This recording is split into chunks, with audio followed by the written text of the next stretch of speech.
we're going to talk about, number one, first and foremost, Logan Paul taking on Ryan Garcia in the courtroom. Why? Over some prime comments that was sort of defaming Logan Paul's company while also challenging him. We're going to talk about that. Also, what about free live streaming in the pay-per-view era that we are living in today? Earlier, I saw a meme, and I don't know how accurate this is. It said something to the effect of 20 million people around the world illegally streamed Usyk versus Fury. And how do you measure something like that? How do you know that it was that many people free streaming this particular pay-per-view? And by the way, this is even worse in the MMA community, considering that in the MMA community, let's just be honest, right? They're a little bit younger for the most part, which means that they're going to be a lot more computer savvy. So as a result, yes, a lot of them are going to illegally mainstream, which, by the way, smart of Jake Paul and Mike Tyson to put their fight on Netflix, where people actually have to pay a subscription. So as a result of having to pay for these subscriptions, you can watch it for free. And everybody has a Netflix, so it was genius on Jake Paul and Mike Tyson to do that. But this is more so about Logan Paul and the move that he's doing in purposely trying to starve Ryan Garcia. Not only is he trying to starve out Ryan Garcia, he is doing exactly what he said he was going to do towards Dillon Danis, which is exactly what? Take away his entire livelihood to the point where he could probably become a destitute. And not only that, a person that will not be able to provide for himself by any means. So he's trying to do the same thing to Ryan Garcia. And I have very limited details on his matter, but I thought it's still important to talk about it, considering that there's sort of some ethical values that, let's say, somebody that Logan Paul has in comparison to, let's say, somebody that is an actual fighter, somebody that lives by a certain code of honor system. Because most fighters don't really have it in them to go out there and just out of nowhere bankrupt a fighter's entire purse. It's just not in them to do that. There's a lot of fighters that really have it in them to go out there and smash somebody's face in. But there's not a lot of guys out there in the fight world that are willing to really bankrupt somebody on the outside, unless, of course, they have some sort of sociopathic tendencies. And with Logan Paul, you can't deny that he is sort of in that category. And why? You got to understand, Logan Paul is in a position that is higher than what most people could ever imagine, which means what? The scope of your reality is different than that of a normal person, which means, let's just be honest about it in layman's terms, you become a lot more entitled. And because of that entitlement, what you have is a monstrous human being in Logan Paul. Z Money Gambles asks, who is this guy? Who am I? I'm a guy that does an MMA podcast and content here on YouTube, and I hope for you to like and subscribe. Has the potential to, Z Money Gambles says. Shout outs to Z Money Gambles. Shout outs to everybody that's tapping in. And let me explain a little bit more about Logan Paul and his disconnection to most people in the fight world, which, by the way, you learn a certain humility due to the lack of resources that you have on the way up. It has the potential to yap on. Well, what exactly is it that you expect people to do when they say that their content is about this and they don't talk about that, and you just expect me to, what, sit here and look like this, be a mute, expect people to just come in here and listen to me without talking? Now, what is that? Again, you got to really have some sort of objective reasoning to what you're talking about. But let's continue on with Logan Paul. There's a certain disconnection that you have as a human being when you experience different things than other people.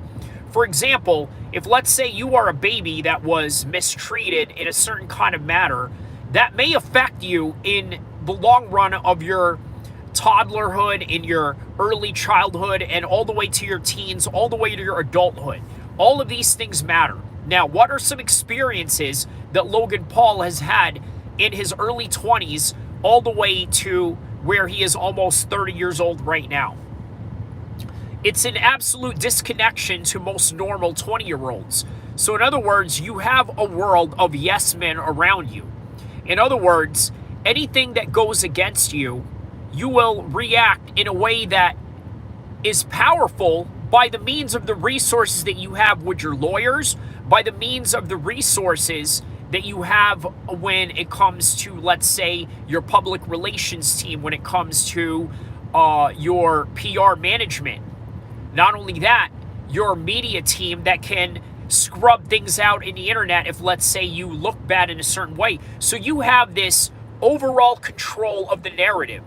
That was until Logan Paul had decided he wanted to jump into the world of combat sports, which, by the way, he had one particular focus, which, by the way, is now his business partner, which is KSI, who was his enemy in the beginning of his YouTube boxing career, which, by the way, is what led Jake and Logan Paul into this situation in a current moment of time.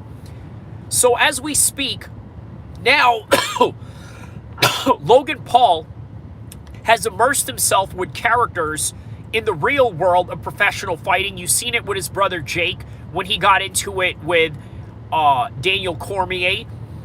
When he got into it with him, it set into a lot of people's mind, not necessarily with Jake's mind, because he didn't look very fearful at all, that, hey, this is now where the real big boys play. This is where guys have came up in real tough situations. Not only that, accomplished big feats in terms of their combat sports accomplishment. And now he's delving himself into this real world of real killers where a lot of people are just not going to bow down to him. So what does Ryan Garcia do in the process of all of this? He says that his product, Prime, is full of sugar, it's no good, and not only that, he says that he could make a better version of Prime with his own name on it and potentially outsell Logan Paul in his endeavor for his particular business right now. So, as a result, you create problems. You create a monster in Logan Paul that, hey, this is a world of professional fighting where people are going to call you out, and as a result, you don't want to hear any of it, so you respond in this kind of manner in suing. I heard you sell Fent. Esteban. Who is this? Esteban. I heard you sell... No, I don't sell any of that. I don't know who is this Esteban person right here. Look him up right here. Talking about I heard you sell Fent. But anyways, that's what you get. Hey, a lot of people out there, you guys are welcome to comment, because guess what? When you comment, you do nothing but improve my engagement, hence create more viewers for my channel. And thank you very much. Don't forget to like and subscribe, and let's continue on. So as I said, we got 3 topics that I want to talk about. Number 1, you have Logan Paul suing Ryan Garcia. We just talked about that briefly. Number 2, we're going to talk about UFC pay-per-view streams in the modern era. Are they hurting the modern pay-per-view landscape of sports right now? Because we talked about this in reference to what has happened with Fury versus Usyk. What happened? 20 million people supposedly went out and illegally streamed this. Now let's talk about that. Was there really 20 million people, or are there people out there that create memes in order to create some kind of sensationalized story just so they can attract views, just so they can attract people to their page? Yes, there's a reality to this, even with people that create memes. So there's some fallacy that could be going on here that we may just be ignoring. Now, what is the statistics on this? If there's actual real data and statistics supporting the fact that 20 million people illegally streamed the Usyk and the Fury fight. Well, I'd like to know how they measure these metrics. I will tell you, from anecdotal experience, there's a lot of people that I know that are in their mid to late 30s right now that are people my age, right? Many of them may not be as internet savvy. Some of them are somewhere in the middle, because if you are a millennial or a Gen Xer, or if you're somewhere in between the millennials and Gen Xer, you're in between the group of friends in that age group that either know how to use the internet or the people that don't. And guess what? The people that are even younger than that, the ones that are in the Jake Paul category and even younger, the teenagers, those people, they know how to illegally stream, which, by the way, is ultimately what hurts the pay-per-view business. And look at what Jake Paul and Mike Tyson are doing. They use the model of Netflix, an app where people just pay a monthly subscription, and as a result, they're going to create ad revenues. Not only that, bonus from a multi-billion-dollar company like Netflix, and then more commercial ads that are coming towards their way. So that's something a lot of people don't think about as an alternative to the pay-per-view model. However, there is still a need for the pay-per-view model, even though there are regions around the world where people, let's say, have their own package deals. I believe on TNT Sports, what was known as BT Sport in the UK and Ireland, you pay like a monthly subscription, and I believe you get all the UFC pay-per-view cards for free. Why? Maybe because it's late at night and not a lot of people are going to be up, so they figured you get a subscription, you get this sports package, and then on top of that, you get UFC 5 a.m. in the morning. And by the way, it's going to be very interesting to see how a lot of those people at UFC 304 are going to compete in the middle of a morning.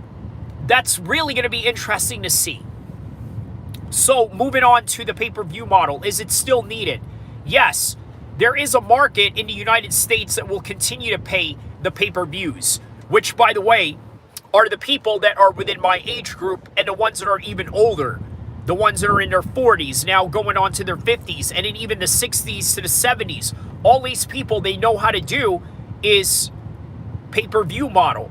But pay-per-view model is a little bit different today, considering that it's not just pressing your Comcast or Sky Sports remote. It's a little more complicated than that. See, you got to deal with apps. You got to deal with websites. You got to deal with typing in your credit card information. That's just a reality that you live in today when it comes to pay-per-views. So is it a dying model? To a certain extent, yes. But let me put it in layman's terms. There's still going to be a lot of suckers that are going to be going out there and buying the pay-per-views no matter what. And then there are those that will illegally stream all year round, but let's say a Conor McGregor card comes on, an Islam Makhachev card comes on, and they decide, you know what? I'll buy this one, even though I don't fairly buy all year round. So those are the different dynamics that you are dealing with when it comes to the pay-per-view model of mixed martial arts, UFC, and boxing, and all together. And by the way, obviously, this isn't so much about the UFC talks. We do know that in the 25th of May, there's not going to be a UFC.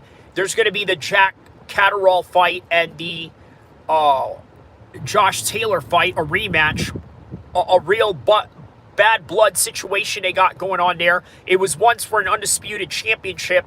I believe Josh was stripped, still undefeated. But nonetheless, this is the trajectory in which this matchup is going. Not necessarily for a title of any kind, but still relevant to the current beef that they have going on. But no UFC, because after this weekend, the 25th of May in June, what are you going to have? You're going to have UFC 302 with Islam Makhachev taking on Dustin Poirier. But I got to tell you, that is going to kick off the month of June in terms of being a big month for mixed martial arts. But guess what? May, it was all about boxing. Now let's talk about it. The third topic of this particular live stream that I wanted to get to, which is, what is life going to be like under post-Undisputed, which is what Alexander Usyk is going through right now. Well, guess what? Let's ask Josh Taylor how that's going. Became undisputed at 140 after Terrence Crawford had to move up to 147 while dominating the 140s. You guys remember those days of Terrence Crawford in that weight class. Who succeeded him afterwards? The Scotsman, Josh Taylor. But what happens in the process, eventually he starts getting stripped. Just right after his first defense, which was against Jack Catterall. Now, maybe there's some merit to that because he's been inactive in between his Jack Catterall fight. But now they're talking about stripping Usyk. And unfortunately, that is the cold reality of what it means to be undisputed right now. So, my final conclusion into understanding this aspect of undefeated or undisputed, and in this undisputed era of heavyweight boxing, if not undisputed championship boxing matches, period. They are temporary, they are not forever, and not only that, at a eventuality, you will be stripped because you're not going to agree with the matchmaking of a sanctioning body. But what you can do is take those moments, just like what we had with the Usyk and Fury, and frame it for the future history of sports in your own personal almanac or everybody else's boxing almanac, and remember it as the classic for what it was, and understand that titles have to move on. You know why? Because titles are what makes the athlete and what makes the athlete more marketable. So if you've already had the taste of the belt, yes, I'm not saying you're not allowed to defend it, but give others a chance in an interim spectrum, in, let's say, a regular or a diamond champion spectrum, but in any way to just promote everybody into the superstar that they are. And I think that is ultimately why they do what they do when it comes to stripping people so quickly after an undisputed championship run. So that right there is the sworn reality that you have when it comes to the undisputed championship. It's temporary, it's not going to be forever, and the one thing you always got to remember about that, when it comes to boxing, this has always been a tradition in the way that they've operated, and you can't change that. However, you can change the narrative by two ways. Obviously, the fans demand, but guess what? Now that the Saudis are in the world of professional boxing and financing it, we are getting the matches that we want and finally finding out who the cowards are and who the people that really want to be the best in terms of building their legacy. And I think we're seeing that before our very eyes. So guys, that's all that I really have for you right now. I'm actually about to leave. Don't forget to like and subscribe. Watch from the very beginning to end. I have some very informative subjects that we talk about. I also address the trolls. I address every subject that I have on the description. And I answer all your calls and all your comments and everything in between. Don't forget to like and subscribe. Tell a friend to tell a friend. And before I go, I'm going to give you just under 60 seconds why you should watch my channel. I'm going to give you the most objective takes. I'm going to give you the most fair, down the line, straight line views of certain topics. But I'm also going to share with you when I'm going to be biased. And when I'm going to be biased, I'm going to make it as entertaining as possible. But at the same time, I'm also going to give you objective takes and let you know when I'm being very serious at it too. So that is what I'm going to offer you, on top of not only just covering mixed martial arts, covering culture, geopolitics, and everything in between. Everything from California to around the world to Europe to every type of politics or every type of culture that exists out there. Don't forget to like and subscribe. Inshallah, I will see you in the next one. Watch from beginning to end. I'll see you soon.